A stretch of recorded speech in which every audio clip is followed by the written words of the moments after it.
ഇന്ന് നമ്മുടെ ഉള്ള വണ്ടി ഇതാണ്. ഞാൻ ഡ്യൂക്ക് 200 കൊടുത്തിട്ട് വാങ്ങിയ ഒരു ഇലക്ട്രിക് ബൈക്കാണ്. ഒബൻ റോർ ഈസി എന്നാണ് ഈ വണ്ടിയുടെ പേര്. ഈ വണ്ടി ഇപ്പോൾ എടുത്തിട്ട് 1200 കിലോമീറ്റർ ഓടിയിട്ടുണ്ട്. വണ്ടിയുടെ ഫസ്റ്റ് സർവീസ് കഴിഞ്ഞിട്ടില്ല.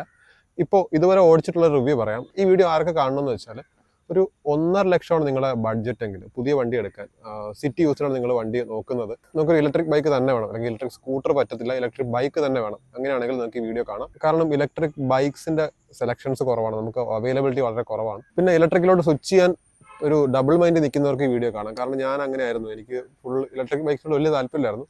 പക്ഷേ ഇതെടുത്തിട്ട് എൻ്റെ കുറേ തോട്ട്സ് മാറിയിട്ടുണ്ട്. അപ്പോൾ ഫുള്ളായിട്ട് ഞാനിത് പറയാം. ഇതിൻ്റെ സ്പെക്ക് കാര്യങ്ങളൊക്കെ ഞാൻ താഴെ പറയാം. കാര്യം ഇലക്ട്രിക് വെഹിക്കിൾസിന് സ്പെക്കിന് വലിയ അത്രത്തോളം ഒരു വാല്യൂ ഉണ്ടെന്ന് തോന്നുന്നില്ല. നമ്മുടെ IC എഞ്ചിൻ ബൈക്സ് പോലെ ഓൺ പേപ്പർ വാല്യൂ എത്രത്തോളം റിയലിസ്റ്റിക് നമുക്ക് കിട്ടും എന്ന കാര്യത്തിൽ എനിക്കിപ്പോഴും ഡൗട്ടുണ്ട്. ഈ വണ്ടി ഒബൻ റോറിൻ്റെ സെക്കൻഡ് മോഡലാണ്, റോർ ഈസി എന്ന് പറയും.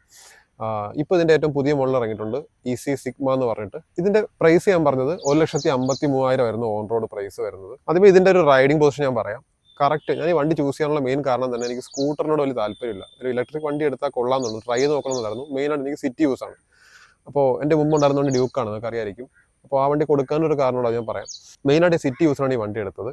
ഇതിൻ്റെ ഒരു റൈഡിംഗ് പൊസിഷൻ എനിക്ക് ഇഷ്ടപ്പെട്ടത്. ഞാൻ ഇതിനു മുമ്പ് ഞാൻ ഒരുപാട് വണ്ടികൾ പോയി നോക്കിയായിരുന്നു. അൾട്രാ വെൽറ്റ് ഓടിച്ചിട്ടുണ്ട്, റിവോൾട്ട് ഉണ്ട്, അങ്ങനെ ഒരുപാട് വണ്ടികൾ ഞാൻ നോക്കിയിട്ടുണ്ട്.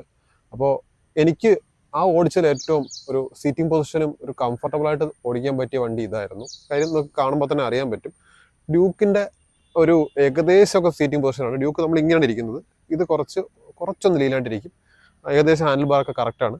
ഫുഡ് പെക്കിൻ്റെ പൊസിഷൻ്റെ കറക്റ്റ് ഇങ്ങനെയാണ്, നമ്മുടെ നോർമൽ ഒരു ബൈക്ക് ഓടിക്കുന്ന പോലെ തന്നെയാണ്. പിന്നെ എൻ്റെ ഹൈറ്റ് എന്ന് പറഞ്ഞാൽ എൻ്റെ 171 സെൻറ്റിമീറ്റർ ആണ്. എനിക്കിത് രണ്ട് കാലം ഈ ഒരു രീതിയിൽ ചെയ്യാൻ പറ്റും, കറക്റ്റ് തലയിൽ കുത്താൻ പറ്റും. ഒരു 168 താഴെ ഹൈറ്റുള്ളവർ ഒന്നൊന്ന് ഓടിച്ച് നോക്കിയിട്ട് എടുക്കണം. കാരണം വണ്ടിക്ക് അത്യാവശ്യം ഒരു എബോ ആവറേജ് ഹൈറ്റ് ഉണ്ട് ഈ വണ്ടിക്ക്. അപ്പം ഹൈറ്റ് തീരെ കുറഞ്ഞവർക്ക് ഈ വണ്ടി ഓടിക്കാൻ കുറച്ച് ബുദ്ധിമുട്ടായിരിക്കും. പിന്നെ വെയിറ്റ് കയറുമ്പോൾ വണ്ടി താരുന്നുണ്ട്, അതുകൊണ്ട് വലിയ പ്രശ്നമില്ല.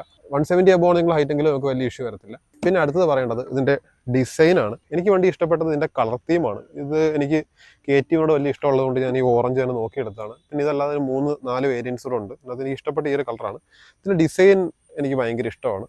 ഇതിനകത്ത് ഇഷ്ടപ്പെടാത്തൊരു കാര്യം എന്ന് വെച്ചാൽ ഈ ടാങ്കിൻ്റെ ഒരു ബോക്സി ഷേപ്പാണ് ടാങ്കിൻ്റെ ഇടുന്നത്, അതെനിക്ക് വലിയ ഇഷ്ടപ്പെട്ടില്ല. പിന്നെ വരുന്നത് വണ്ടി മൊത്തത്തിൽ കാണാൻ പല വണ്ടികളുമായിട്ട് ഇൻസ്പയർ ആയിട്ട് ഡിസൈനാണ്. ഫ്രണ്ടിൽ നിന്നൊക്കെ എൻ്റെ ഹെഡ് ലാമ്പൊക്കെ നോക്കുമ്പോൾ നമ്മുടെ ഹോണ്ടയുടെയൊക്കെ പല വണ്ടികളുടെയും സിമിലാരിറ്റി തോന്നുന്നുണ്ട്. പിന്നെ മീറ്റർ കൺസോളും അത്യാവശ്യം കാണാനൊക്കെ അത്യാവശ്യം നല്ലതാണ്. പിന്നെ റീഡബിളാണ്. പിന്നെ ഇതിൻ്റെ ഇൻഡിക്കേറ്റർ ഡിസൈൻ ആണെങ്കിലും LED ആണ്. മൊത്തത്തിൽ രസമാണ് വണ്ടി കാണാനൊക്കെ.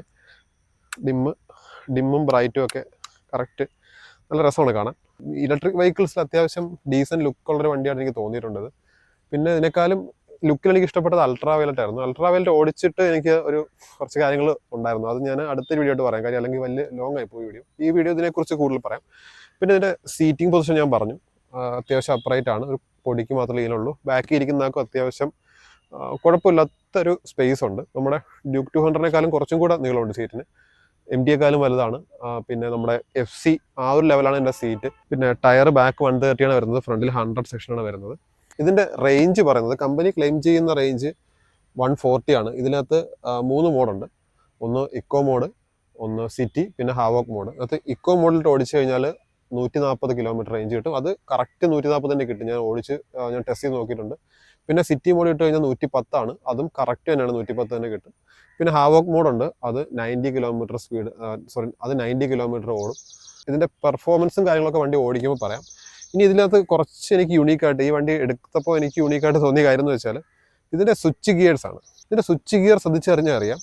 സാധാരണ ഇലക്ട്രിക് വെഹിക്കിൾസിനൊക്കെ സ്വിച്ച് ഗിയേഴ്സ്, സ്വിച്ച് നമുക്ക് ഇത് നാവിഗേറ്റ് ചെയ്യാനും ആവശ്യമില്ലാത്ത ഒരുപാട് സ്വിച്ചസ് ആണ്. പക്ഷേ ഈ വണ്ടിയിലെ പ്രത്യേകത എന്ന് വെച്ചാൽ ഇതിനകത്ത് നമ്മുടെ IC എഞ്ചിൻ വണ്ടിയുള്ള സെയിം സ്വിച്ചസേ ഉള്ളൂ. കിൽ സ്വിച്ച്, പവർ ബട്ടൺ, പിന്നെ നമ്മുടെ high beam, low beam, pass, indicator, horn. ഒരു ഇലക്ട്രിക് വണ്ടികളുടെ അല്ലെങ്കിൽ വേറെ ഒരു സ്വിച്ചും ഇല്ല. എന്തിനു പറയുന്നു, ഈ ഒരു ട്രിപ്പോ വേറെ ഒന്നും അഡ്ജസ്റ്റ് ചെയ്യാൻ ഈ ഒരു മീറ്ററെ മാറ്റാനുള്ള സ്വിച്ച് ഇല്ല. കാര്യം നമുക്ക് ഒരു സൈഡിലും അതിന് സ്വിച്ച് ഒന്നും കിട്ടുന്നില്ല. ചുരുക്കി പറഞ്ഞാൽ ഇത് നോർമൽ IC എഞ്ചിൻ വണ്ടികളെക്കാളും ഫീച്ചേഴ്സ്, അതായത് ഈ ഒരു സ്വിച്ചസും ഫീച്ചേഴ്സും കുറവാണ് ഈ വണ്ടിക്ക്. അത് സത്യം പറഞ്ഞാൽ ഞാൻ ഒട്ടും പ്രതീക്ഷിച്ചില്ല. അതിന് അഡ്വാൻറ്റേജും ഞാൻ കണ്ടു, ഡിസഡ്വാൻറ്റേജും കണ്ടു. അത് ഞാൻ പറഞ്ഞുതരാം. ഇനി ഇതിന് മീറ്റർ ശ്രദ്ധിച്ചാൽ അറിയാം, റേഞ്ച്, അതുപോലെ ഓഡോമീറ്റർ, ടൈം, ഫ്യൂവൽ ഇൻഡിക്കേറ്റർ, അതുപോലെ സ്പീഡ്, പിന്നെ കുറച്ച് വാർണിങ്സ്, ഇത്ര മാത്രമേ ഉള്ളൂ. ഇതിന് ട്രിപ്പ് മീറ്ററോ ടോഗിൾ ചെയ്യാനോ ഒരു ബട്ടൺസും അവൈലബിൾ അല്ല. അപ്പോൾ എനിക്ക് ഇതിനകത്ത് ഒരു പോസിറ്റീവായിട്ട് തോന്നിയ കാര്യം എന്ന് വെച്ചാൽ, ഒരുപാട് ഫീച്ചേഴ്സ് ഉപയോഗിക്കാത്തവർക്ക് ഇതൊരു പെർഫെക്റ്റ് വണ്ടിയാണ്. കാരണം ഇതിനകത്ത് വേറെ ഒന്നും ചെയ്യാനില്ല. കയറിയിരിക്കുക, സ്റ്റാർട്ട് ചെയ്യുക, പോവുക. വേറെ ഒരു ഫീച്ചറും ഇതിനകത്തില്ല. ഇടയ്ക്ക് മോഡ് ചേഞ്ച് ചെയ്യാൻ ഈ പവർ ബട്ടൺ തന്നെയാണ്. റണ്ണിങ്ങിൽ പവർ ബട്ടൺ ഞെക്കി കഴിഞ്ഞാൽ മോഡ് ചേഞ്ച് ചെയ്യാം, 3 മോഡ്. ഇതിൽ ഞാൻ കണ്ടൊരു അഡ്വാൻറ്റേജ് എന്ന് വെച്ചാൽ, പല ഇലക്ട്രിക് വെഹിക്കിൾ ബ്രാൻഡും പല ഫേമസ് ബ്രാൻഡുകളിലും ഫീച്ചേഴ്സ് കൂടിയിട്ട് അതിനെന്തെങ്കിലും എറർ പറ്റി പിന്നെ വണ്ടി ഓടത്തില്ല. അപ്പോൾ അതാണ് ഈ പല ഇലക്ട്രിക് വണ്ടികളും മാസങ്ങളോളം ഷോറൂമിൽ ഇരിക്കാനുള്ള കാരണം. അപ്പോൾ ഞാൻ പേഴ്സണലി ഈ ഒരു ഇലക്ട്രിക് വണ്ടിയിലോട്ട് വരാൻ ഒരു കാരണം ഇതിൻ്റെ മെയിൻ്റനൻസ് ഉദ്ദേശിച്ചിട്ടുണ്ട്. എനിക്ക് ഒരുപാട് മെയിൻ്റനൻസ് ആവശ്യമില്ല, അതുപോലെ തന്നെ സർവീസ് സെൻറ്ററിൽ കയറാനേ താല്പര്യമില്ല. അതുകൊണ്ടാണ് ഞാൻ ഈ വണ്ടി എടുക്കാനുള്ള മെയിൻ കാരണം. അപ്പോൾ ഫീച്ചർ അത്രയും കുറഞ്ഞിരുന്നാലും നമുക്ക് ആവശ്യമുള്ള ഫീച്ചേഴ്സ് ഒരു IC എഞ്ചിൻ വണ്ടിയിലുള്ള എല്ലാ ഫീച്ചറും ഉണ്ട്. അപ്പോൾ എനിക്ക് അത് മതിയാവും. ഇനി ഫീച്ചറിൻ്റെ കാര്യത്തിൽ ഒരു കാര്യം പറയാനുള്ളത്, ഇതിൽ ഫീച്ചേഴ്സ് ഒന്നും തന്നെ വരുന്നില്ല. റിവേഴ്സ് മോഡ് വരുന്നില്ല, അതുപോലെ റീജനറേറ്റീവ് ബ്രേക്കിംഗ് വരുന്നില്ല, പിന്നെ ട്രാക്ഷൻ കൺട്രോൾ അങ്ങനെ ഒന്നും വരുന്നില്ല, ABS പോലും വരുന്നില്ല. ഡ്രൈവ് തന്നെ ബെൽറ്റ് ഡ്രൈവ് ആണ്. ചെയിൻ മെയിൻ്റനൻസ് വലിയ താല്പര്യമില്ല, എനിക്ക് ഫുൾ ടൈം സിറ്റിയിൽ ഓടണം. ആ ഒറ്റ കണ്ടീഷനാണ് ഞാൻ ഈ വണ്ടി എടുത്തത്. ഞാൻ അത് ലോങ്ങും പോയിട്ടുണ്ട്, അത് ഞാൻ അടുത്ത പറയാം. പിന്നെ ഇതിനകത്ത് ABS അല്ല, പകരമുള്ളത് UBA, യൂണിഫൈഡ് ബ്രേക്ക് അസിസ്റ്റ് എന്ന് പറഞ്ഞിട്ട് CBU പോലത്തെ, ഹോണ്ടയുടെ CBU പോലത്തതാണ്. അത് സത്യം പറഞ്ഞാൽ എനിക്ക് നെഗറ്റീവായിട്ടാണ് തോന്നിയത്. കാരണം ബാക്ക് ബ്രേക്ക് പിടിച്ചാൽ ഫ്രണ്ടും ബാക്കും എൻഗേജ് ആവും, ഫ്രണ്ട് ബ്രേക്ക് പിടിച്ചാൽ ഫ്രണ്ട് മാത്രം. ഇതിനകത്ത് റീജനറേറ്റീവ് ബ്രേക്കിങ്ങോ എഞ്ചിൻ ബ്രേക്കിങ്ങോ ഒന്നുമില്ല. അതുകൊണ്ട് നമുക്ക് സ്കിഡ് ആവുന്ന സ്ഥലത്ത്, ചരലിലോ നല്ല ടേണിലോ ഒക്കെ ചെന്ന് ബാക്ക് ബ്രേക്ക് തൊട്ട് കഴിഞ്ഞാൽ തന്നെ ഫ്രണ്ട് നിൽക്കും. അപ്പോൾ അത് പെട്ടെന്ന് വണ്ടി സ്കിഡ് ആവും. അപ്പോൾ എനിക്കിത് ഉപകാരത്തിനേക്കാൾ ഉപദ്രവമാണ് തോന്നിയത്. ഞാനിപ്പോൾ അടുത്ത സർവീസ് ഞാൻ ചോദിച്ചിട്ടുണ്ട്, ഇതിൻ്റെ ഫ്രണ്ട് ഈ ഒരു ഓപ്ഷൻ ഇളക്കിയിടാൻ പറ്റുമെന്ന്. കാര്യം ബാക്ക് പിടിക്കുമ്പോൾ ബാക്ക് മാത്രം ആയാൽ മതി. വെറുതെ ആവശ്യമില്ലാതെ നമുക്ക് ഈ വെറ്റ് സർഫസിലൊക്കെ ഓടിക്കാൻ ഭയങ്കര റിസ്ക് ആണ് ഈ വണ്ടി, ചെളിയിലൊക്കെ. ഈ ഒരു ഫീച്ചറിനോട് മാത്രം. പിന്നെ ഉള്ളതിൻ്റെ ഹെഡ്ലാമ്പാണ്. ഹെഡ്ലാമ്പ് അത്യാവശ്യം വിസിബിലിറ്റി ഉണ്ട്. ഇതിൽ ഡിമ്മിട്ട് ഓടിക്കുമ്പോൾ ഈ കാണുന്ന പോലെ തന്നെ ഈ പാത്ത് ഇത്രയും ഒരു സ്ട്രെയിറ്റ് ലൈനിലായിരിക്കും ഇത് പോകുന്നത്, ഇലുമിനേഷൻ പോകുന്നത്. ബ്രൈറ്റ് ഇടുമ്പോൾ പ്രശ്നം വെച്ചാൽ ഡിമ്മിൻ്റെ മുകളിൽ ഒരു ചെറിയ റൗണ്ട് ഫോർമേഷനിൽ മാത്രമേ കിട്ടുള്ളൂ. ബ്രൈറ്റിന് സ്പ്രെഡ് കുറവാണ്, അതൊരു നെഗറ്റീവായിട്ട് തോന്നി. പിന്നെ അത് അത്രത്തോളം ഇതിന് ടോപ്പ് സ്പീഡ് പറയുന്നത് 95 കിലോമീറ്ററാണ്, 100 വരെ കയറും മാക്സിമം. അപ്പോൾ ആ ഒരു സ്പീഡിൽ, അത്രയും ഒരു സ്പീഡിൽ നമ്മൾ ഹൈവേയിൽ പോകുമ്പോൾ ചിലപ്പോൾ ഈ ലൈറ്റ് ഒരു ഇഷ്യൂ ആയിരിക്കാം.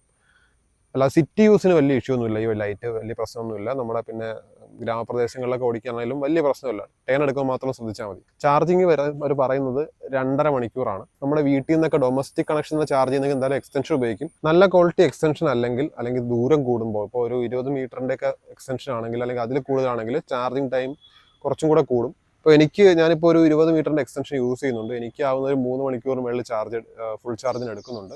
പിന്നെ ഇതിൽ യൂസ് ചെയ്തേക്കുന്ന LFP ബാറ്ററിയാണ്. ഇത് യൂണിറ്റ്സ് ആയിട്ട് നമുക്ക് റീപ്ലേസ് ചെയ്യാൻ പറ്റും. പിന്നെ വണ്ടിക്ക് വരുന്ന 5 വർഷം വാറണ്ടിയാണ്. ബാറ്ററി വാറണ്ടി നമുക്ക് 5 വർഷം വരെ എക്സ്റ്റെൻഡ് ചെയ്യാൻ പറ്റും.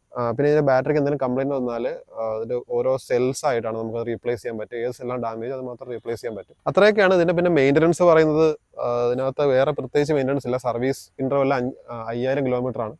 സർവീസ് കോസ്റ്റ് എനിക്ക് തോന്നുന്നു 600 to 800 രൂപ ആ റേഞ്ചിലാണ്. ഇതിനകത്ത് എനിക്ക് ഏറ്റവും കൂടുതൽ ഇഷ്ടപ്പെടാത്ത സാധനം ഈ ഒരു മിററാണ്. കാരണം ഇതിനകത്ത് ഹാൻഡിൽ ബാറിനേക്കാളും വളരെ പുറത്തോട്ടാണ് നിൽക്കുന്നത്. അതുമാത്രമല്ല, ഇത് പഴയ നമ്മുടെ ബജാജ് കാലിബറിൻ്റെയൊക്കെ മോഡൽ മിററാണ്. ഞാനപ്പോൾ കുറച്ച് കഴിയുമ്പോൾ ഇളക്കി മാറ്റും. പിന്നെ ഇതിൻ്റെ 2 ബ്രേക്കും വരുന്നത് ഹാൻഡിൽ തന്നെയാണ്, ഫൂട്ടിലൊന്നുമില്ല. അപ്പം നമുക്ക് വണ്ടി കയറി ഓടിക്കുമ്പോൾ നമുക്ക് കാലിൽ പ്രത്യേകിച്ച് ഒന്നും വരുന്നില്ല. അതുകൊണ്ട് ഇഷ്ടമുള്ളവർക്ക് വേണമെങ്കിൽ ഇത് ഇവിടെ കാല് വെച്ച് ഓടിക്കാം. കാരണം വേറെ എങ്ങും വരുന്നില്ല, ഇവിടെ കാല് വെച്ച് ഓടിക്കാം. വേറെ പ്രത്യേകിച്ച് താഴെ ഒന്നും വരുന്നില്ല. രണ്ടും കയ്യിൽ തന്നെയാണ് എൻ്റെ കൺട്രോൾസ് വരുന്നത്. പിന്നെ ഈ വണ്ടിയിൽ ഞാൻ ഫേസ് ചെയ്യുന്നൊരു ചെറിയ പ്രോബ്ലം ഉണ്ട്, അത് വണ്ടി ഓടിക്കുമ്പോൾ പറയാം. അതും പിന്നെ വണ്ടിയുടെ പെർഫോമൻസും കാര്യങ്ങളെല്ലാം വണ്ടി ഓടിക്കുമ്പോൾ പറയാം. നമുക്ക് ഇനി കുറച്ച് ഓഫ് റോഡൊക്കെ പോവാം. ഓഫ് റോഡ് പോകാൻ വേറെ സ്ഥലമൊന്നും വേണ്ട, നമുക്ക് നമ്മുടെ ഓഫ് റോഡ് ട്രാക്കായിട്ട് ഉപയോഗിക്കാം. വെറുതെ എല്ലാ ആൾക്കാരും മൊത്തം ജിംനിയും താറൊക്കെ എടുക്കുന്നത്. ഈ വഴിയൊക്കെ പോകണമെങ്കിൽ ഇതൊക്കെ തന്നെ വേണം. ഈ വണ്ടിയുടെ പ്രത്യേകത, ഇത് സിറ്റിയിൽ ഓടിക്കാൻ വണ്ടി സൂപ്പറാണ്. തള്ളുകയാണെന്ന് വിചാരിക്കുക, അതൊരു ടൈറ്റ് സിറ്റി ആണെന്ന് വെച്ചോളൂ. നമുക്കിങ്ങനെ ഗ്യാപ്പിൽ കയറി പോകാനുള്ള അത് മാത്രമേ ഓപ്ഷനേ ഉള്ളെങ്കിൽ നമ്മൾ ഈ സിറ്റി മോഡിൽ ഓടിച്ചാലും ഏറ്റവും ടോപ്പ് മോഡ് ഉണ്ടാ ഇതിട്ട് ഓടിച്ചാൽ പോലും ഒരു 200cc പോകുന്ന ആ ഒരു രീതിയിൽ നമുക്ക് 200cc അവിടെ എത്താൻ എത്ര ടൈം എടുക്കും അത്രയും ടൈം കൊണ്ട് ഈ വണ്ടി അവിടെ എത്തും. അങ്ങനെ കൊണ്ടുപോകാൻ പറ്റും. കാര്യം വണ്ടി ഭയങ്കര ഫ്ലിക്ക് ചെയ്യാൻ പറ്റുന്ന വണ്ടിയാണ്.